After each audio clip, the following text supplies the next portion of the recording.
اللهم صل على سيدنا محمد.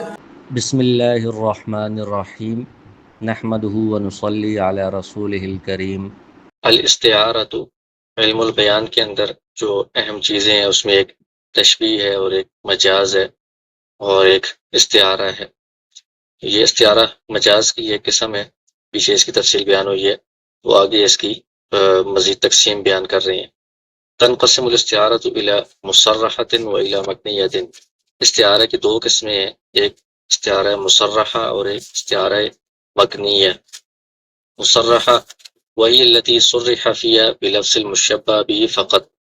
مصرحہ وہ ہوتا ہے کہ جس کے اندر صرف مشبہ به کی صراحت کی جاتی ہے، باقی مشبہ اور حرف تشبیہ اور وجہ تشبیہ یہ ساری چیزیں اس میں حذف کر دی جاتی ہیں، جس طرح کہ کما فی المثال السابق، پچھلے سبق میں مثال آئی تھی، لقیت بحرا، کہ ایک بڑے عالم سے ملاقات ہوئی ہے تو بندہ کہتا ہے لقیت بحرا، تو یہ باہر جو ہے یہ مشبہ به ہے، عالم جو ہے وہ مشبہ ہے اس کو بھی حذف کر دیا ہے، اور حرف تشبیہ بھی حذف ہے، وجہ تشبیہ بھی محذوف ہے، صرف مشبہ به کی تصریح کی گئی ہے، اس کو استعارہ مصرحہ کہا جاتا ہے۔ دوسری قسم ہے استعارہ مکنیہ، وہی التي حذف فيها المشبہ به ووجه الشبہ والادات۔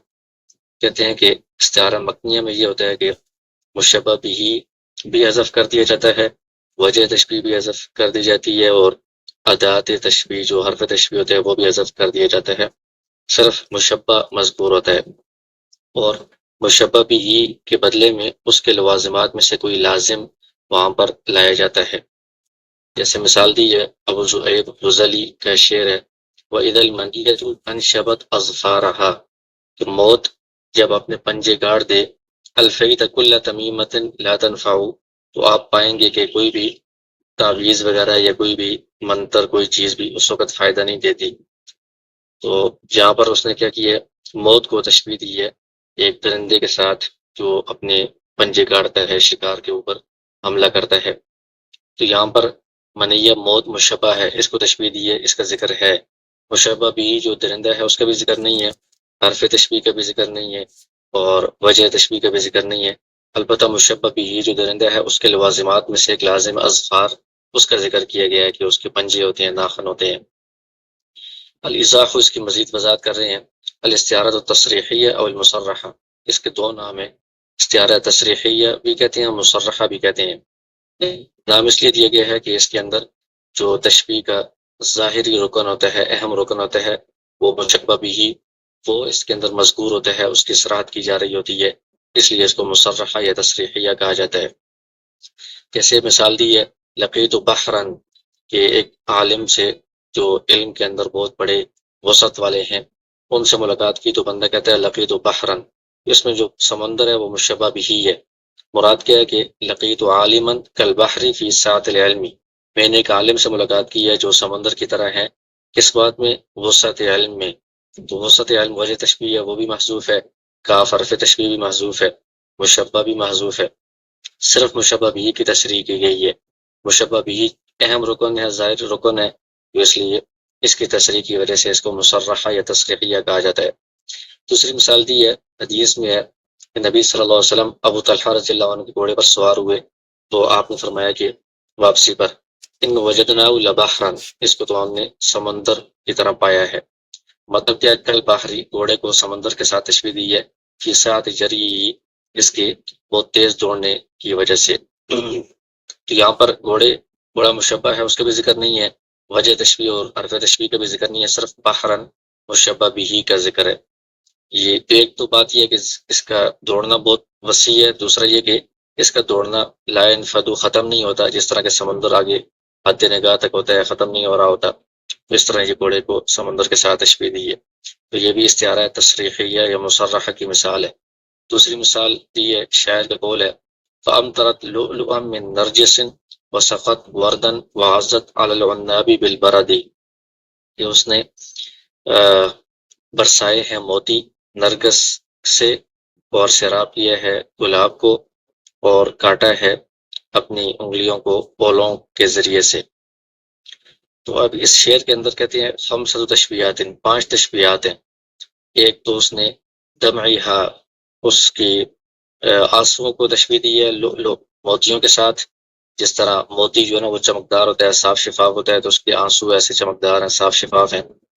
اور جو اس کی آنکھیں ہیں ان کو تشبیہ دی ہے نرجس، کہ نرجس سے وہ موتی برسے ہیں، آنکھوں سے آنسو نکلے ہیں، تو وہ نرگس ایک پھول ہوتا ہے خوبصورتی میں، آنکھوں کو اس کے ساتھ تشبیہ دی ہے. وہ خطیہ بالورد فی الحمرہ، اور آنسوؤں سے ورد جو ہے نا وہ سیراب ہوئے ہیں، مطلب اس کے گالوں پر آنسو بہہ گئے ہیں، تو گالوں کو گلاب کے ساتھ تشبیہ دی ہے زردی میں اور سرخی میں. وشفتیہ بالعنابی، اور اس کے ہونٹوں کو یا اس کی جو انگلیاں ہیں، انگلیاں کاٹنا یا ہونٹوں کو کاٹنا، اس کو عناب کے ساتھ تشبیہ دی ہے فی اللون، رنگ میں انگوروں کے ساتھ. وہ اسنانیہ بالبرد، اور دانتوں سے اس نے کاٹا ہے ہونٹوں کو تشبیہ دی ہے برد، جو اولے ہوتے ہیں برف کے، ان کے ساتھ. پھر صفائی، اسی طرح صاف شفاف ہونے میں. تو ان سب کے اندر اس نے کیا کیا ہے، صرف مشبہ بھی کا ذکر کیا ہے. کس چیز کو تشبیہ دے رہے ہیں؟ مشبہ، آنسو یا آنکھیں یا دانت وغیرہ، ان کا ذکر نہیں ہے. وجہ تشبیہ بھی نہیں ہے، حرف تشبیہ بھی نہیں ہے. یہ سارا استعارہ تصریحیہ یا مصرحہ کی مثالیں ہیں یہ. دوسری قسم ہے استعارہ مکنیہ. تو اس میں یہ ہوتا ہے کہ صرف مشبہ مذکور ہوتا ہے، باقی ساری چیزیں محذوف ہوتی ہیں، اور مشبہ بھی کے لوازمات میں سے کوئی لازم وہاں پر موجود ہوتا ہے. اس کی مثال متن میں جو آئی تھی موت والی، وَإِذَا الْمَنِيَّةُ، تو اس مثال کی جو نا وہ وضاحت، وہ مثال بالکل واضح ہے. اس میں موت کو شبیہت المنیۃ بالسبع، درندے کے ساتھ تشبیہ دی گئی ہے. بجامع الاغتیال فیہما، دونوں میں بات کیا ہے کہ دونوں میں حملہ کرنے والی بات پائی جاتی ہے، درندہ بھی حملہ کرتا ہے، موت بھی حملہ کرتی ہے. اور اس میں مشبہ بھی کا ذکر نہیں کیا گیا، کہ سب وہ جو درندہ ہے اس کا ذکر نہیں کیا گیا. اس کے لوازمات میں سے ایک لازم اظفار، پنجے، ناخن، ان کا ذکر کیا گیا ہے. اور کما حذف الوجہ، وجہ تشبیہ بھی حذف کی گئی ہے، الادات اور حرف تشبیہ بھی حذف ہے اس میں. تو یہ استعارہ مکنیہ کی مثال ہے. اس کو مکنیہ اس لیے کہا جاتا ہے کہ انه لا وجود فی مشبہ بھی، مشبہ بھی کہ یہاں پر وجود نہیں ہے. اور تشبیہ والا جو اسلوب ہے اس کے اندر جو سب سے ظاہر رکن ہوتا ہے وہ مشبہ بھی ہوتا ہے، وہ موجود نہیں ہے. تو یہ تو ایک قسم کا کنایا ہے، چھپا ہوا ہے، اس لیے اس کو استعارہ مکنیہ کہا جاتا ہے.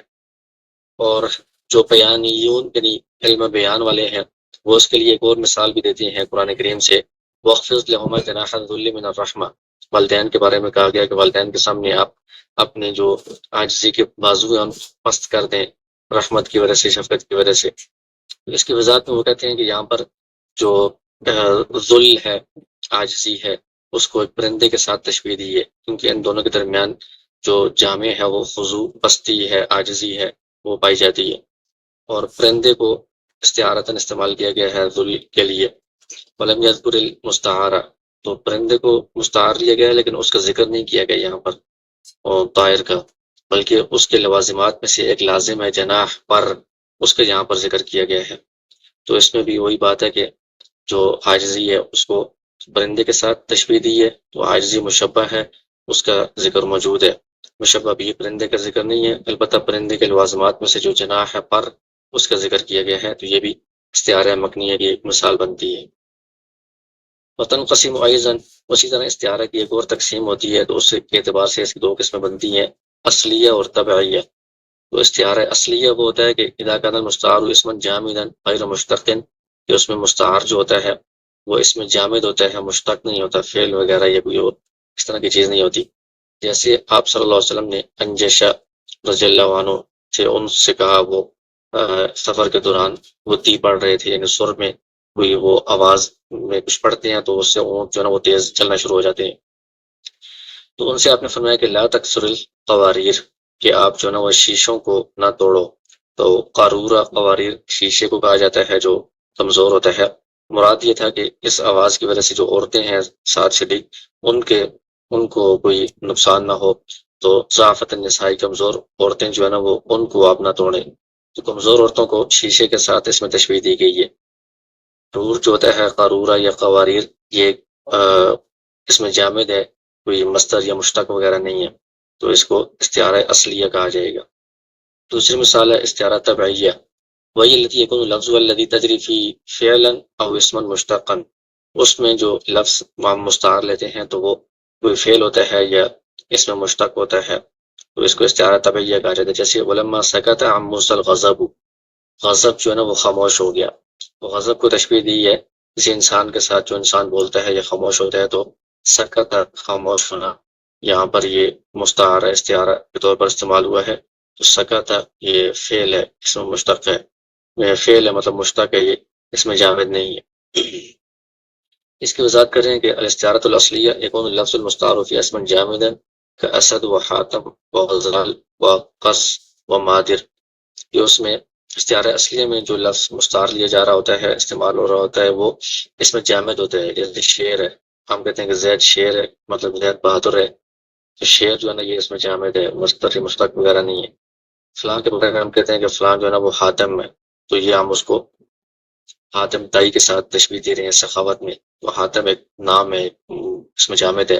غزال کسی کو ہرن کے ساتھ تشبیہ دے رہے ہیں. قص کہتے ہیں پادری، تو کاہن وغیرہ اس کے ساتھ کسی کو تشبیہ دے رہے ہیں. پادری اسی میں جو مؤنث ہوتے ہیں پادری کے ساتھ، جو چرچ وغیرہ میں عیسائیوں کے، ان کے ساتھ کسی کو تشبیہ دیتے ہیں. تو یہ ساری چیزیں جو ہے نا وہ نام ہیں یا اس میں جامد ہے. اذا اردت ان تشبیہ احدا بما اشتہرت به هذه الاسماء، جب آپ کسی کو ان کے ساتھ تشبیہ دینا چاہتے ہیں جن کے یہ نام مشہور ہے. تو ایک بندے کا مثال کے طور پر نام ہے عبداللہ، اس کو آپ کہتے ہیں ھذا حاتم، یہ حاتم ہے. تو اس کو استعارہ اصلیہ کہا جائے گا کیونکہ اس میں آپ نے حاتم لفظ کو استعارتاً استعمال کیا ہے. حاتم تائی مشبہ بھی ہے، اس کو آپ نے اس بندے کے اوپر بولا ہے عبداللہ جس کا نام ہے جو مشبہ ہے. تو یہ حاتم جو ہے اس میں جامد ہے، نام ہے، تو اس کو استعارہ تصریحیہ اور اصلیہ کہا جائے گا. تصریحیہ اس لیے کہ مشبہ بھی مذکور ہے، اور اصلیہ اس لیے کہ وہ مشبہ بھی جو ہے نا وہ اس میں جامد ہے.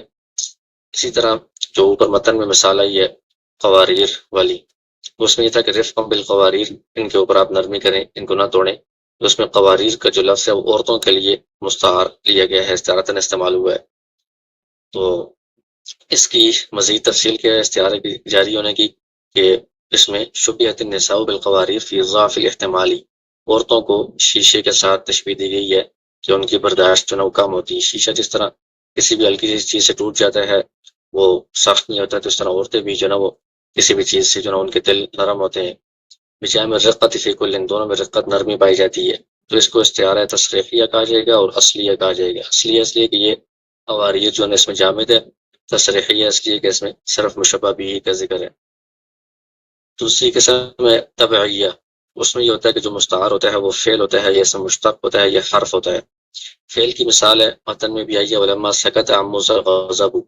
علم بیان والے اس بارے میں کہتے ہیں کہ شبہ الغضب بانسان یتکلم ویسکت، یہ غضب کو غصے کو اس میں انسان کے ساتھ جو ہے نا وہ تشبیہ دی ہے.